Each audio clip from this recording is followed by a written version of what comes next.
Greetings, my fellow free low sovereign thinkers. Thank you for tuning to the LL3 podcast. My name is Craig, transmitting from the beautiful realms of planet Earth. Today's date is Saturday, May 9th, 2026. It's episode 1964, where SCOTUS legalized all AR-15 rifles, and you still don't truly own your cell phone. Before I proceed, you can find me on multiple social media sites and podcast channels. Just type in Looky Luck number 3, Looky Luck Roman number 3 at 3 eyes, or Look Luck Roman number 3 podcast. Furthermore, if you have any questions, comments, recommendations, and all that good stuff, whatever you do, please use decorum. Hit me via email to ll3.podcast@proton.me. If you want to donate, go to PayPal or cash.app/Loki Luck number 3. Tomorrow, wish everyone, all the great mothers out there, past, present, and future, happy Mother's Day. A lot of women out there are awesome. Of course, you got your Dinkleberries like everything else. And I say that out of respect, of course. Just try to keep it real, be yourselves, and always be good to each other, regardless of differences. A lot of insanity as usual. They all want us to live in fear, hide in their homes, run to the hills, trying to sell you all the propaganda, media manipulation the best you can. Oh my goodness. It's fun. I was like looking through some of the teachers' unions that went to that May Day parade. I'm just wondering how many of them are AFL-CIO affiliates. If they do, they are contradicting that code of ethical practices, which when the AFL-CIO merged together, they had this particular document, and they talk about crooks, liars, communists, and fascists. Don't say that. That offends me. Good. Always got to keep that in mind. Of course, the war machine's still going on. Rothschilds are climaxing as usual, trying to detain us like a bunch of little peons, peasants, pissants, and so forth. Well, without further ado, I'm going to be reading a couple of articles. This one here came from guns.com. It was yesterday. Will the Supreme Court legalize all AR-15s? According to U.S. Assistant Attorney General Harmeet Dillon, the right to keep and bear arms, like the quintessentially American AR-15, will soon be backed by the Supreme Court. Dillon's Department of Justice filed a lawsuit against the state of Colorado this week over its ban of standard capacity AR-style rifles, which are among the most common and popular modern sporting rifles in the nation. If the Supreme Court supports DOJ's position, it could spell the end of numerous similar bans across the country. On May 6th, the Justice Department filed its suit against the state of Colorado, alleging that the state was unconstitutionally banning the ownership of firearms protected under the U.S. Constitution. Colorado's ban on certain magazines is political virtue signaling at the expense of America's constitutional right to keep and bear arms, said Dillon. In a release from DOJ's website, under my direction, the division's Second Amendment section will continue to defend law-abiding Americans' rights against unconstitutional restrictions on their right to possess firearms, which are owned by tens of millions of their fellow citizens. Colorado's statutes currently make it a crime to possess so-called large capacity magazines, which is a de facto ban on many of the most common firearm designs. Furthermore, the state has confessed that its ban on these items includes the specific targeting of standard magazines of such firearms. If the Supreme Court's landmark decision in the District of Columbia versus Heller case held that the Second Amendment protects the right of law-abiding citizens to possess firearms that are in common use for lawful purposes. Thus, DOJ argues Colorado and many other states are well past the foul line of the law with their guns bans for firearms like the common AR-15. A decision in this case could have massive implications for gun rights across the country. It's written by Paul Peterson, by the way. I just really find this comical what the representatives, the legislation, and the governor of the Rocky Mountain state has done. Yes, they have an oath to protect and defend both U.S. and Colorado Constitution. But based on this, and I did articles on this, I'm showing this in the past, it is void and without force, not just the Second Amendment of the U.S. Constitution or the Bill of Rights, but the states. Here's a fact. I'm going to read you Article 2, Bill of Rights. I like the preamble here. In order to assert our rights, acknowledge our duties, and proclaim the principles upon which our government is founded, we declare. Section 3, Inalienable Rights. Okay. All persons have certain natural, essential, inalienable rights, among which may be reckoned the right of enjoying and defending their lives and liberties, of acquiring, possessing, and protecting property, and of seeking and obtaining their safety and happiness.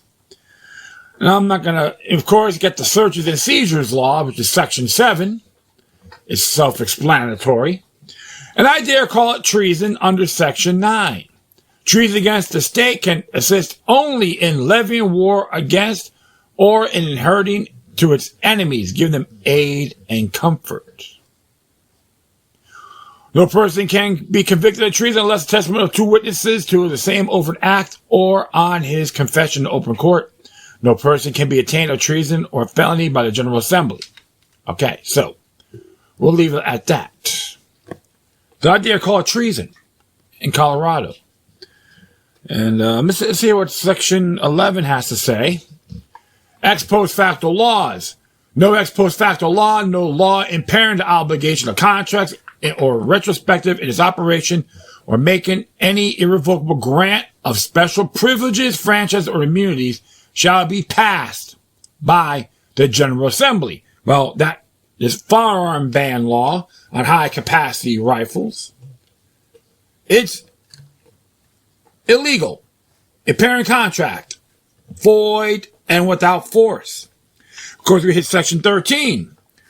Right to bear arms, the right of a person to keep and bear arms in defense of his home, person, and property, or in aid of the civil power when thereto legally summoned, shall be called in question, but nothing herein contained shall be construed to justify the practice of carrying concealed weapons. So you can open carry in Colorado legally. But it said, you have to have this little practice of carrying concealed weapons, which contradicts Section 3. Okay, so I'll just head on down to 25, and 25 reads here: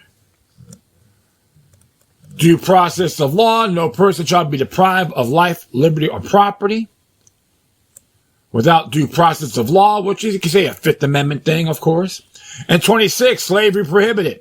This shall never be in the state either slavery nor involuntary servitude, a punishment for crime whereof the party shall have been duly convicted.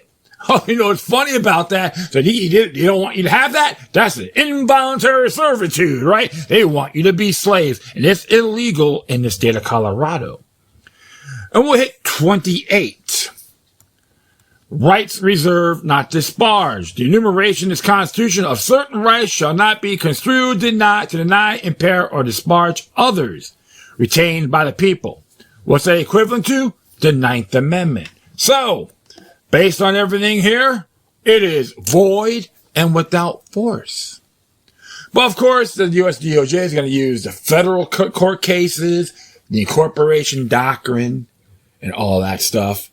And it's very comical when you got the government of the Rocky Mountain state believe they are smarter than you. They're pathetic, conniving fools. Generally speaking, the ones who support this measure. And that's why I say before, they are traitors to the state of Colorado. And the people have the power to recall them. Every single one that they're involved in this. Give them the big middle finger. You folks have the anti-commandeering doctrine. the county sheriffs can tell them where to go. And you can use jury nullification. No victim, no crime. That's my intake on this subject. I'll do one more here, folks. This came from nationalinterest.org. And this is by Daniel L. Suller. Why you still don't truly own your cell phone. This came out yesterday as well. And as it reads here, policymakers are revisiting cell phone unlocking rules as a way consumer affordability against concerns about transactional criminal networks. In 2010, science fiction movie Repo Man, Jude's Law character exists in a future world where the people live with least biomechanical organs, stop paying, lose the organ to the repo men. It's a challenging and thankfully fictional framework because leasing products is relatively rare in our society. We make a huge big purchases that way, a leased car and a mortgage house. But in 99% of our transactions, Americans own the thing we buy. And those times when we're on a payment plan, it's well understood that's what's happening, such as buying furniture in an pay over time plan. At least in those instances, customers have real choices whether they want to go to the Dave Ramsey route and pay all up front or pay overtime on a plan.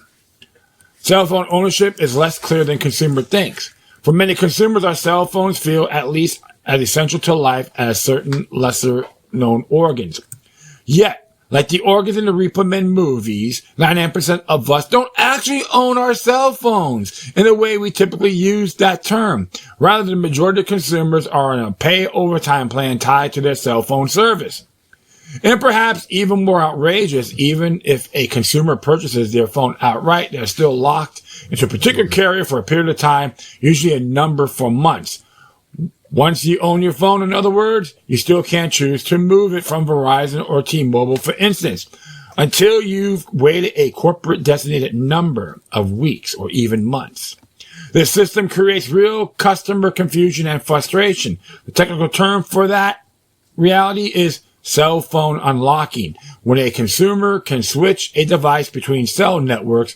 If you take a laptop around, your laptop is network agnostic. It can log on to any Wi-Fi signal that it can find in the area. If you ask your cell phone to do the same with Wi-Fi, it can, but you won't. You want to use your phone to place a call. It's locked to just one network. And unlocking your phone to move networks is subject to both technical and contractual rules. Washington has tried to untangle phone unlocking before. As consumer outrage, he turned into constituent frustration. Policymakers in Washington, D.C. telecom arena have responded with increasing attention. With this isn't a new problem. It has tracked our society overall, increased reliance on cell phones. In 2013, Federal Communications Commissioner, FCC Chairman Tom Wheeler made phone unlocking a top priority, pushing for an industry solution that gave customers greater freedom. He warned that if the industry didn't improve on its own, the FCC would step in and via regulations issued under its authority over spectrum usage. Wheeler's threat had heft because it reflected the same message from the White House, a point underlined by President Barack Obama until he signed the Unlocking Consumer Choice and Wireless Competition Act. The industry got Wheeler's message and in 2014 rolled out a voluntary industry-wide code focused on great disclosure, a good step that hasn't fully addressed consumer frustration.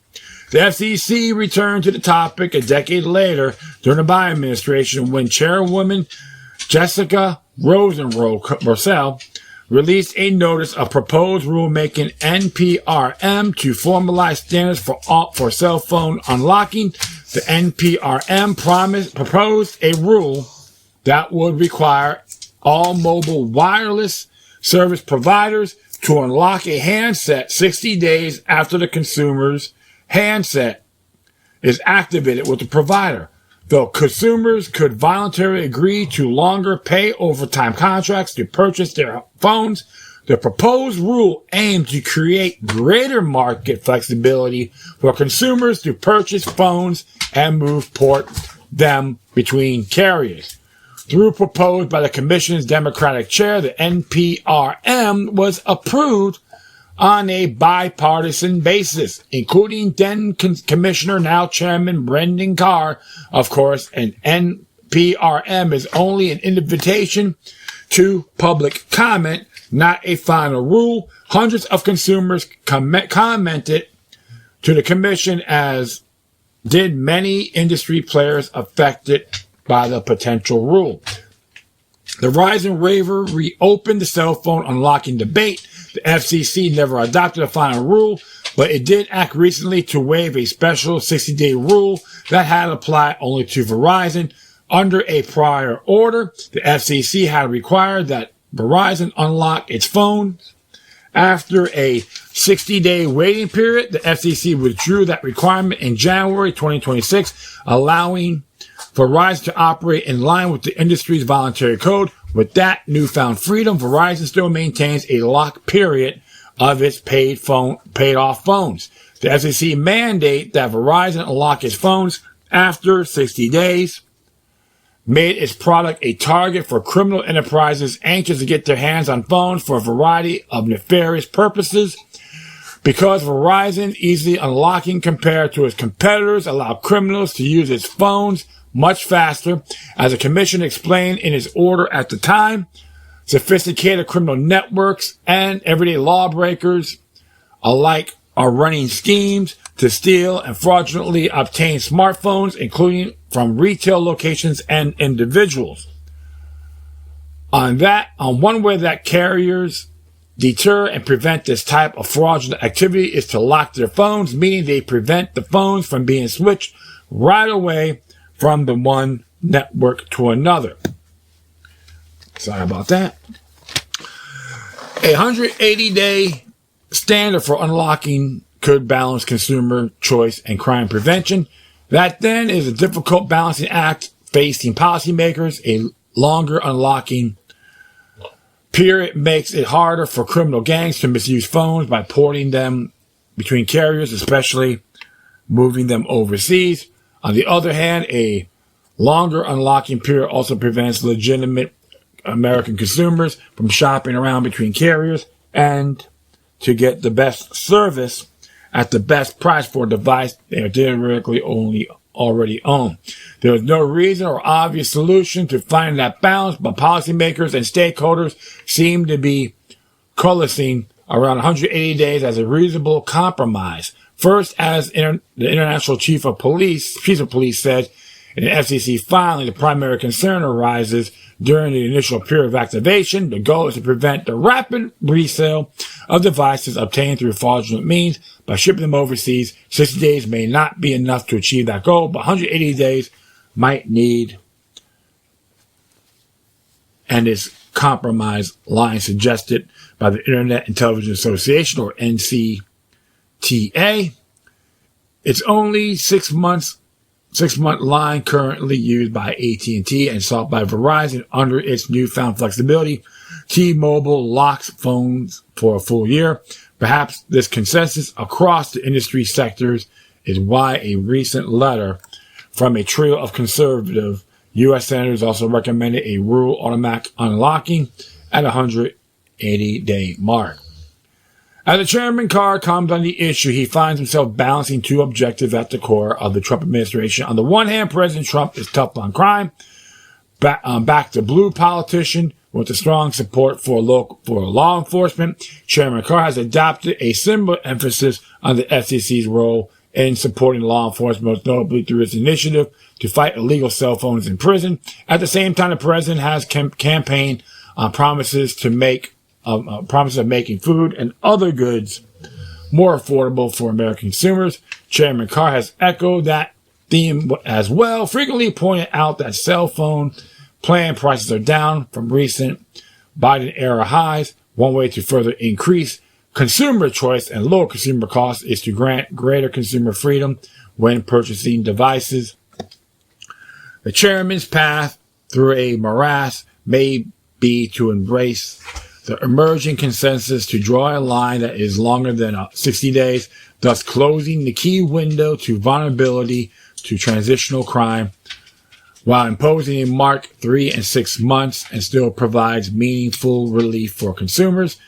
The Verizon experience underlined the importance of adapting any rule in a standardized industry-wide application. Ongoing consumer frustration, which is echoing increasingly loudly on Capitol Hill, may prompt such a move in the next year. Well, what can we say about that? Good grief, yeah. Fight crime, be technocratic.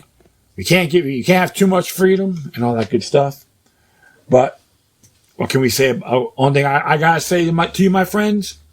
If you're going to try to de-Google, get a decentralized cell phone, do it. It may not be perfect, but it's a lot better. And another thing I always pick, too, on this stuff, get a prepaid phone. You're better off doing that instead of going for these bogus contracts and all that crap. I tried that. I was never impressed. When I heard about the prepaid phones many years ago, I'm very happy. And remember, your cell phone is your tool, not your life's blood. So don't get too crazy over these things, all right? And trust me, it happens to me too. I get like, moments, but you always got to look at things a lot bigger than what it is. Let the free market flow, and it'll take its course. Observe responsibly, to be exact. All right, well, that will be it. I thank everyone for listening. Plus, feel free to download and share us right your social media networks. If you have any questions, comments, recommendations, all that good stuff, whatever you do, please use decorum. Hit me via email to ll3.podcast@proton.me. If you want to donate, go to PayPal.me or cash out @/local3.